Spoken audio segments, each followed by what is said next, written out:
សួស្តីអ្នកទាំងអស់គ្នាស្វាគមន៍មកកាន់ Channel e-learning នៅថ្ងៃនេះដែរខ្ញុំនឹងបន្តមេរៀនរបស់យើងទៅមេរៀនទី3ចំពោះបងប្អូនទាំងអស់គ្នាដែលបន្តបានទស្សនានៅមេរៀនទី2អ្នកទាំងអស់គ្នាអាចចូលទៅមើលមេរៀនទី2ឬក៏មេរៀនទី1ដើម្បីតាមបន្តនៅក្នុងមេរៀនទី3នេះផងដែរចឹងនៅក្នុងមេរៀនទី3នេះយើងនិយាយអំពីការជ្រើសរើសពុម្ពគម្រោងនៅពេលណាដែលយើងចូលមកដល់កម្មវិធី Canva យើងនឹងឃើញមានទម្រង់ជាច្រើនដែលយើងហៅថាទម្រង់ whiteboard ទម្រង់ presentation social media video website នៅក្នុងទម្រង់ទាំងអស់នេះយើងអាចចូលទម្រង់ទាំងនេះធ្វើជា template ដែលមានស្រាប់ហើយយើងគ្រាន់តែកាច់កនបន្តិចបន្តួចយើងអាចយកមកប្រើប្រាស់បានហើយដូចជាឧទាហរណ៍ថាយើងចង់ធ្វើបទបង្ហាញទៅនឹងការធ្វើ presentation យើងអាចរើសយកទម្រង់ presentation បន្តមកទៀតយើងអាចជ្រើសយក template ដែលមានស្រាប់ហើយយើងធ្វើការកែតម្រូវបន្ទាប់មកយើងអាចបញ្ចូលព័ត៌មានដែលយើងចង់ធ្វើបទបង្ហាញនោះដូចនេះខ្ញុំនឹងបង្ហាញអ្នកទាំងអស់គ្នានៅក្នុងកម្មវិធី Canva ដូចតទៅ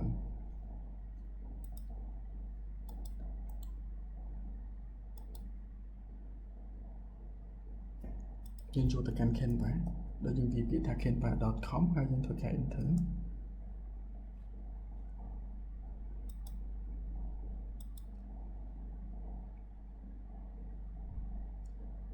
នេះជាទម្រង់ដែលយើងបានចូលមកដល់កម្មវិធី Canva យើងឃើញមានទម្រង់ presentation social media video document whiteboard sheet website email ហើយនិងទម្រង់ផ្សេងៗទៀតអញ្ចឹងក្នុងចំណុចនេះយើងនិយាយអំពី presentation អញ្ចឹងដើម្បីចូលទៅក្នុងទម្រង់ presentation បានយើងควរធ្វើការ double click ឬក៏ click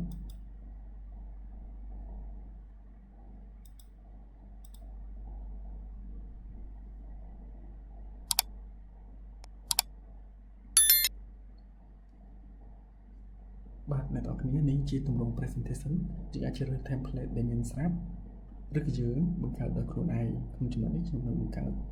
presentation មួយដែលជាទម្រង់ template ដែលមានស្រាប់យើងបោះមកក្រោមមកយើងឃើញមានទម្រង់ជាច្រើនយើងអាចយកមក apply ក្នុងការធ្វើបទបង្ហាញរបស់យើងគឺឃើញមានច្រើនមែនទែនយើងអាចរើសទម្រង់មួយណាដែលយើងចង់បានសម្រាប់ធ្វើបទបង្ហាញខ្ញុំសូមប្រើចូលខាងលើយើង click ទៅលើទម្រង់នេះបន្តទៀតយើង click ទៅលើពាក្យថា apply all 8 page មានន័យថាយើងយកទាំង8 page ចឹងយើងបាន8 page មកហើយតើនេះខ្ញុំសូមធ្វើការប្រៀបប្រួលសិនចឹងចំណុចនេះជាកន្លែងដែលយើងជ្រើសរើស image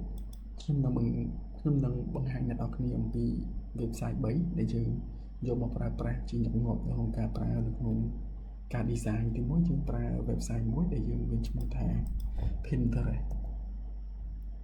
នេះគឺជា website បណ្ដុំទៅដល់រូបភាពការរចនានិង technique ផ្សេងៗដែលយើងអាចយកមកប្រើប្រាស់បានហើយ website ទី2គឺ website មួយទៀតដែលយើងហៅថា free page ទម្រង់ free page យើងប្រើ free page នេះគឺជាបណ្ដុំទៅដល់រូបភាពហើយនឹង vector ដែលយើងអាចយកមកប្រើប្រាស់នៅក្នុងការរចនាបានផងដែរឧទាហរណ៍ថាយើង search ថា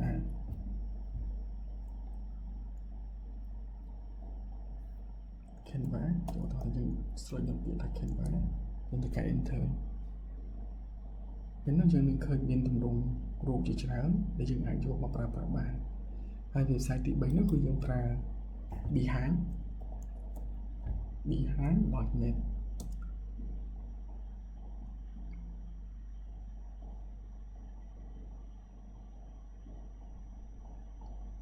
នេះជារូបភាពដែលយើងអាចយកមកប្រើប្រាស់នៅក្នុងការ design របស់យើងបានផងដែរអញ្ចឹង website 3នេះគឺខ្ញុំតែងតែប្រើនៅក្នុងការ design យើងអាចប្រើប្រាស់ website 3នេះយកមកប្រើប្រាស់ដើម្បីយើងរករូបភាពឬក៏ technique នៃការ design យើងអាចមើលពីកម្រិតរបស់គេដើម្បីយកមក apply នៅក្នុងការ design របស់ពួកយើងផងដែរអញ្ចឹងខ្ញុំសូមរើសយករូបភាពខ្លះៗដើម្បីយកមក replace នៅក្នុងការធ្វើបទបង្ហាញយើងបើសិនឧទាហរណ៍ថាយើងជ្រើសរើសយករូបភាពមួយនេះយើងគ្រាន់តែ mouse ស្ដាំយើងយកពាក្យថា copy image បន្តទៀតយើងចូលមកកាន់ទម្រង់ slide presentation ផងយើងអាច lụcรูปចាស់ចោលយើងគ្រាន់តែចុចលើរូបចាស់នេះហើយយើងធ្វើការ delete នៅលើ keyboard របស់យើងតទៅទៀតយើងអាចធ្វើការ mouse ស្ដាំយើងរកពាក្យថា paste ដើម្បី paste រូបដែលយើងបាន copy ចេញពី Pinterest យើងអាច crop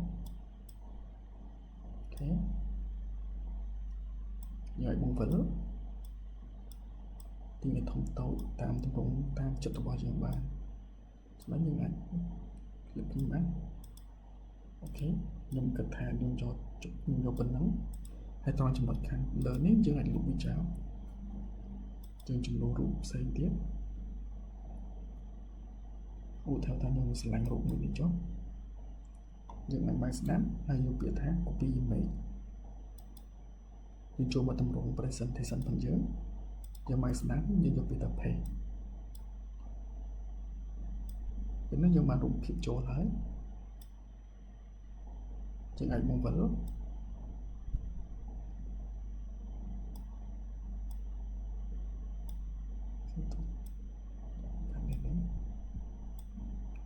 បន្តទៀតយើងចង់ឲ្យរូបភាពនេះទៅខាងក្រោមនៃរូបមួយនេះអញ្ចឹងយើងមកស្ដាំយើងយកពាក្យថា layer តមកទៀត send to base យើងឃើញថានៅក្រោមហ្នឹងអូខេក្រោមទៀតយើងតើតទៅនឹងអក្សរយើងអាចធ្វើការផ្លាស់ប្ដូរបានឧទាហរណ៍ថាខ្ញុំចង់និយាយអំពី presentation នេះខ្ញុំចង់និយាយអំពីការបង្រៀនមេរៀន Canva អញ្ចឹងខ្ញុំនិយាយអំពីថាមេរៀន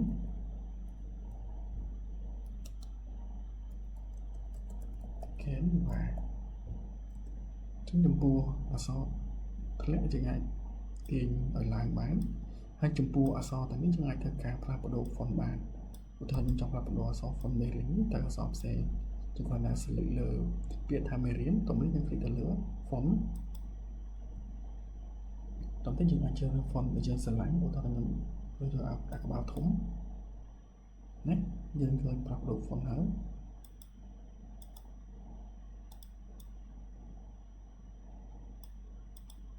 ដល់ចំណុចនេះយើងអាចផ្លាស់ប្ដូរអក្សរនេះបានយើងធ្វើការ double click ហើយយើងអាច edit បាន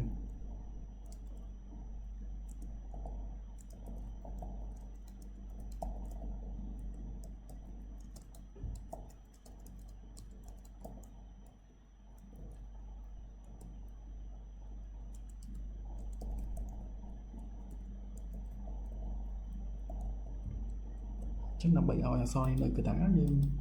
select តាំងពីបន្ទាត់នេះមកតទៅយើងប្រើ alignment ទៅនៅកណ្ដាលនេះគ្រាន់តែជាការឧទាហរណ៍ទេបើសិនជាអ្នកនរគ្នា design អ្នកនរគ្នាអាចប្រើ concept របស់អ្នកនរគ្នាបានហើយមកចូលដល់ចំណុចទី page ទី2ចូលលើ page ទី2មកខ្ញុំអាចនិយាយអំពីមេត្តាឧទាហរណ៍ថាខ្ញុំដាក់មេត្តាទៅ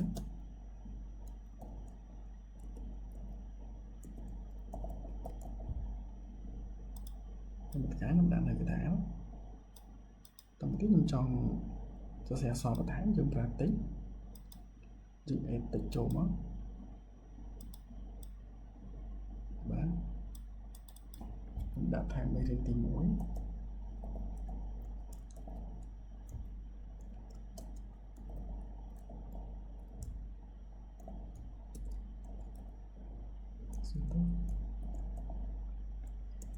ជុំមិនហើយ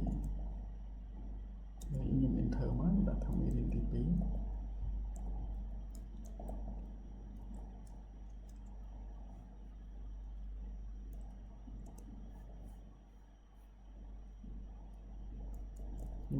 ឧទាហរណ៍ទេ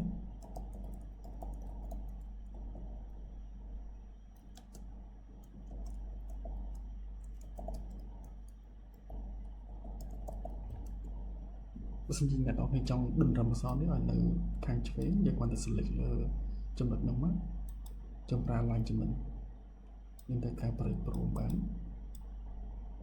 នេះគ្រាន់ជាការឧទាហរណ៍ទេចំណុចនេះយើងអាចលុបចោលក៏បានឬយើងអាច add on ក៏បានដែរយើងទៅការ click ហើយយើងអាចផ្លាស់ប្ដូរអក្សរបានរូបផ្នែកនេះក៏ចាំដែរយើងអាចផ្លាស់ប្ដូរបានទេ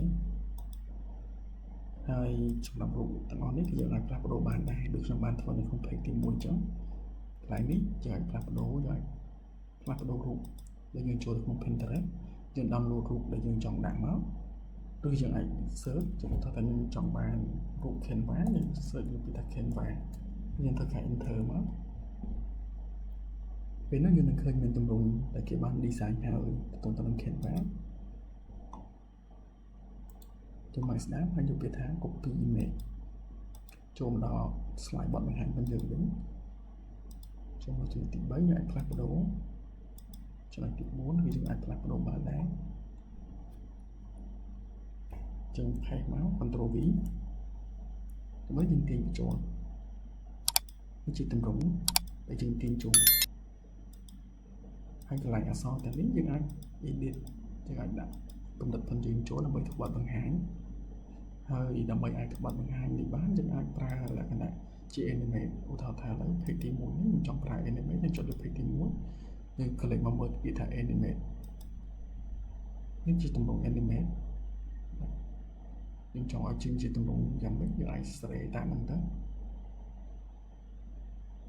ឧទាហរណ៍ខ្ញុំរើសមួយនេះតទៅទៀតខ្ញុំចុចពាក្យថា apply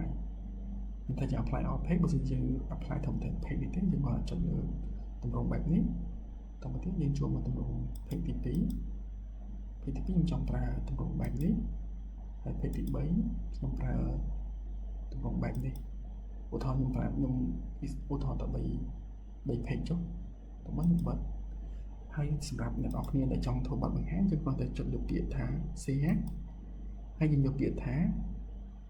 presentation ចាំតិច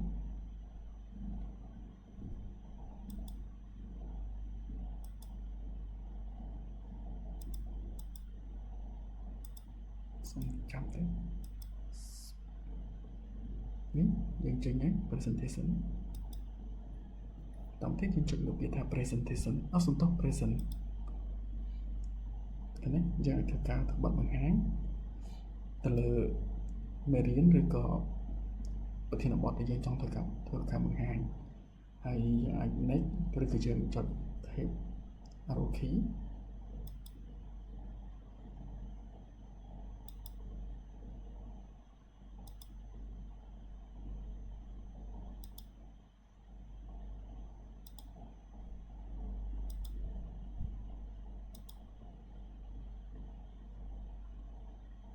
ហើយបើសិនជាយើងចង់ចាក់ចេញយើងគ្រាន់តែចុចលើពាក្យថា exit ខាងលើបាទតើតើទៅនឹងទម្រង់ presentation គឺមានតែប៉ុណ្្នឹងសង្ឃឹមថាអ្នកទាំងអស់គ្នាយល់អំពីការប្រើប្រាស់ទម្រង់ presentation មួយនេះទម្រង់ presentation មួយនេះគឺយើងប្រើដូចតែនៅក្នុងកម្មវិធី Microsoft PowerPoint ផងដែរជាអាចធ្វើការ edit ធ្វើការ design ធ្វើការ mock up ផ្សេងៗតាមទម្រង់ឬក៏តាមចំណង់ចំណូលចិត្តដែលយើងចង់ធ្វើការបង្ហាញនៅក្នុងមេរៀនបទបង្ហាញរបស់ពួកយើងសម្រាប់វីដេអូបន្តខ្ញុំនឹងបង្ហាញទៅលើចំណុចផ្សេងៗទៀតហើយសម្រាប់ទម្រង់ presentation នេះខ្ញុំសង្ឃឹមថាអ្នកទាំងអស់គ្នាយល់ហើយនឹងអនុវត្តឲ្យបានច្រើនសូមអរគុណហើយជួបខ្ញុំនៅវីដេអូបន្ត